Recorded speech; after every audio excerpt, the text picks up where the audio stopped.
చిర్రావూరి చాలా మంది 7 శనివారాలు వెంకటేశ్వర స్వామి వారిని దర్శనం చేసుకున్న తర్వాత అక్కడే పూజ చేయించేసుకుని అయిపోయిందండి పూజ 7 శనివారాల వ్రతం పూర్తి అయిపోయింది అనుకుంటారు.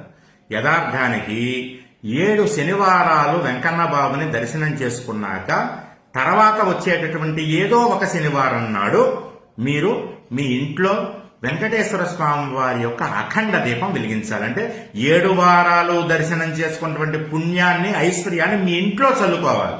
కాబట్టి వెంకన్నబాబు ఫోటో పెట్టుకుని కొత్త మట్టి మూకుల్లో నువ్వుల నూనెతోటి ఒక చక్కటి వత్తి వేసి అఖండ దీపం వెలిగించి మంత్రి గారిని పిలుచుకుని అష్టోత్తరం చేయించుకుని స్వామివారిని బిలవదళాలతోటి తులసి దళాలతోటి రకరకాల పువ్వులతోటి ఆరాధించాలి. పానకం వడపప్పు నైవేద్యం పెట్టాలి చలివిడిను.